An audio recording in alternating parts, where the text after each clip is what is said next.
Hello दोस्तों, क्या हाल है। आज है तारीख 3 मई 2026, दिन रविवार, और यही बात करते हैं आज के मुख्य समाचार। देश भर की तमाम बड़ी खबरें पर नजर डाल। सबसे बड़ी खबर आ रही है राष्ट्रीय बंगाल विधानसभा में पूर्ण मतदाता देखने की ओर। मेरा पश्चिम बंगाल के डायमंड हार्बर और मगराहट पश्चिम में 15 सीटों पर आज कड़ी सुरक्षा से पूर्णाधार संपन्न हुआ। बीजेपी ने इस बूथों पर ईवीएम को छेड़छाड़ आरोप लगाए थे, जिसके बाद चुनाव आयोग ने यह फैसला फिर से लिया। अगली खबर तक केरल में मानसून की दस्तक, इंतजाम हो चुका है। मौसम विभाग के केरल के तट पर मानसून के समय पहले आने की संभावना जताई। देश के कई हिस्सों में प्री मानसून बारिश का सिलसिला शुरू हो चुका है, जिससे भीषण गर्मी में राहत मिलने की उम्मीद है।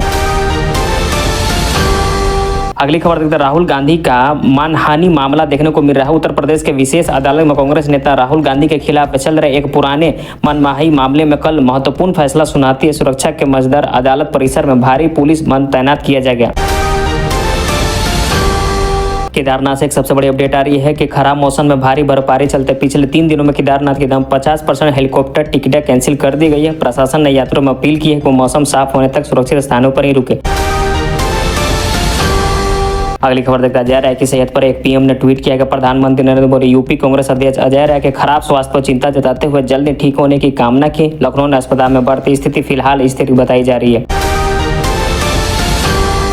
अगली खबर दिल्ली में मौसम का मिजाज बदल चुका है। राष्ट्रीय राजधानी दिल्ली में आसपास के इलाकों में आंधी और बारिश के कारण तापमान में भारी गिरावट दर्ज की गई। 3 और 4 मई को भी दिल्ली एनसीआर में हल्की बारिश और तेज हवाओं का अलर्ट जारी किया जाएगा। अगली खबर सबसे बैजयंत पांडा बने चेयरमैन। लोकसभा अध्यक्ष ओम बिरला के भाजपा संसद बजट पांडा वर्ष के 2026-27 के लिए पब्लिक असिस्टेंट कमेटी का नया चेयरमैन चुक्त किया गया।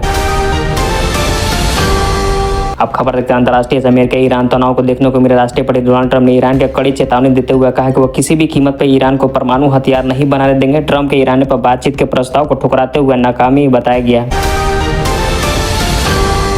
अगली खबर देखते हैं जर्मनी से अमेरिका सैनिकों की वापसी हो चुकी है। पेंटागन से घोषणा की है कि अमेरिका अगले 6 से 12 महीनों तक जर्मनी में अपने 5000 सैनिकों को वापस बुला। इस फैसले ने नाटो देश के बीच हड़कंप मचा दिया है।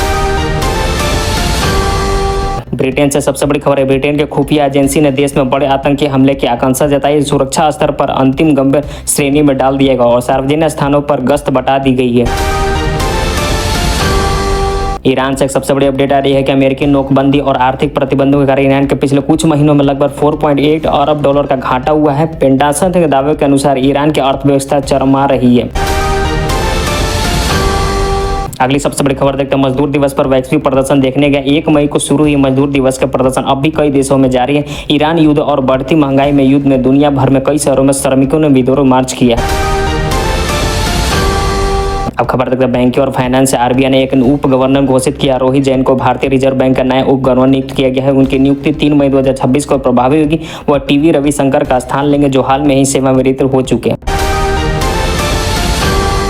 मई में 12 दिन का बैंक बंद होने जा रहा है। आरबीआई ने कैलेंडर अनुसार मई के 2026 रविवार शनिवार के छुट्टियां सहित कुल 12 दिन बैंकों में कामकाज नहीं होगा। ग्राहकों को अपने वित्तीय काम इस हिसाब से प्लान करने की सलाह दी गई है। अगली सबसे बड़ी खबर देखती है कि अनिल अंबानी समूह पर कार्रवाई देखने को मिल रही है। प्रवर्तन निदेशालय ने अनिल अंबानी के रिलायंस ग्रुप के खिलाफ बड़ी कार्रवाई करते हुए करीब 3,334 करोड़ रुपए की संपत्ति कुर्क की है। यह कार्रवाई विदेशी मुद्रा उल्लंघन मामलों में की गई है। भारत में जीडीपी के पर असर देखने को मिला। वित्त मंत्रालय के अनुसार पश्चिम एशिया में जारी हुई युद्ध और तनाव के कारण भारत में जीडीपी वृद्धि दर 7% से बढ़कर 7.4% के बीच रहने वाला अनुमान अब अनिश्चितता घेरों के बीच गया। एलपीजी से सबसे बड़ी खबर 1 मई से लागू है नए नियमों के बाद अब घरेलू एलपीजी के बुकिंग और डिलीवरी प्रक्रिया में बदलाव आ गया। अब ग्राहकों को बायोमेट्रिक वेरिफिकेशन का नया सुरक्षा कोड पालन करना होगा।